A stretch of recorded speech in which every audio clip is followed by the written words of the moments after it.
Hello, and welcome to the Intel Brief, your daily intelligence brief on global geopolitics. Today is Thursday, 15 August. I'm your host Daniel, the founder of HM Intelligence. Every weekday, we bring you not just the news, but the so what from the events and decisions that shape our world. So grab a coffee and get ready to be informed. In today's update, we'll be covering dual US-Russian citizen jailed for 12 years over treason. South Korea says it's willing to establish talks with the North. And an Indian captain has been killed in Kashmir as clashes escalate. But first, a Russian court has sentenced US-Russian citizen Ksenia Kerala to 12 years in prison on charges of treason after she allegedly donated around $50 to a pro-Ukrainian charity. The 32-year-old ballerina, who has been living in Los Angeles, was arrested while visiting her family in January. The Russian FSB claimed that the funds she collected were used to purchase supplies and equipment for the Ukrainian armed forces. She reportedly pled guilty to charges last week, according to Russian state media. This sentencing occurs amid high tensions between Russia and the West, particularly following Russia's full-scale invasion of Ukraine. Just 2 weeks ago, Russia released 16 prisoners, with the US and other Western citizenships in a major prisoner swap, the largest since the Cold War. So what? My guess is following this large prisoner exchange that occurred 2 weeks ago, Russia is in need of some new prisoners for bargaining. Though this charge seems quite straightforward when compared to other charges in previous cases, and it is similar to what would happen in the West if you were caught raising money for terror groups such as Hamas or the Islamic State. However, of note, there is some reporting that Russia initiated talks for a prisoner exchange with Ukraine for the first time following their attack on the Kursk region and the capturing of FSB units near the border. So it is possible that Russia plans to use her to pressure the US into getting Ukraine into trading these forces.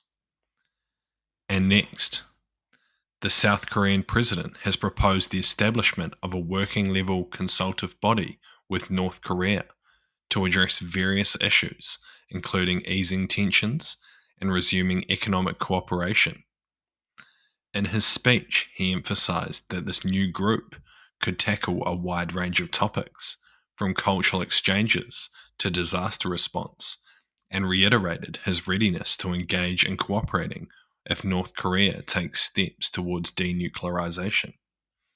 He expressed optimism that dialogue and cooperation could lead to significant progress in the inter-Korean relations. He also presented his vision for Korean unification during a speech commemorating the country's liberation from Japanese colonial rule, emphasizing that true liberation would only come when the North Korean people were freed from oppression. Despite the strained relations highlighted by North Korea's recent military provocations and the rejection of Seoul's humanitarian aid offers, he affirmed South Korea's commitment to continuing offers of assistance. Relations between the two Koreas remained at a low point, with North Korea viewing South Korea as its primary foe and tensions escalating along the border.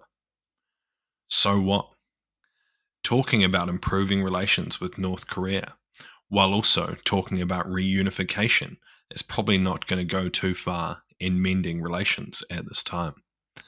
It seems unlikely that his recent speeches will have much of an impact on Korean relations, and may even lead to military provocations due to the mentioning of the uniting of the Korean Peninsula.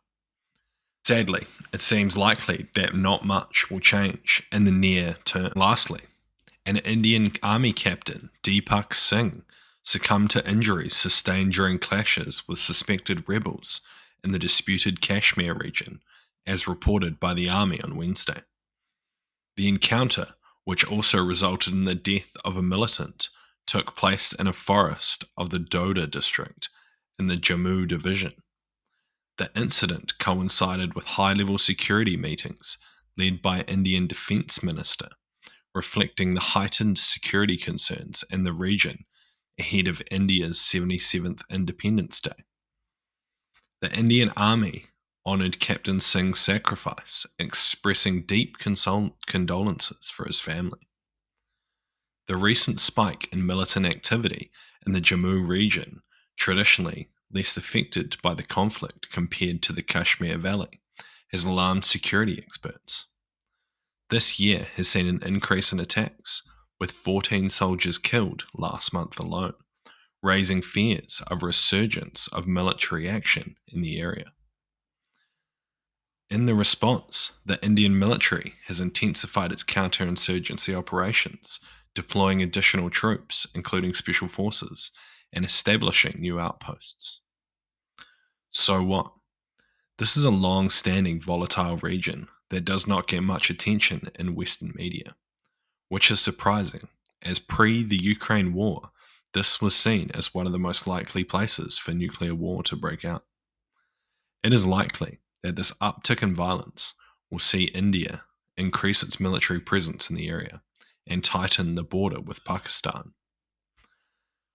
While it is likely that Pakistan, through their intelligence services, are involved, they are currently facing numerous internal issues that may see a reduction in support for militant groups in the Jammu and Kashmir region. Thank you for listening to the Intel Briefing, your daily intelligence brief on global geopolitics, brought to you by HM Intelligence. If you want to support the podcast, tell your friends to help them stay informed, and leave us a 5-star review. Or if you want to learn more about intelligence, why not take one of our courses? They're all online, self-paced, and affordable. Thank you for listening. I've been your host, Daniel, and I'll see you next time.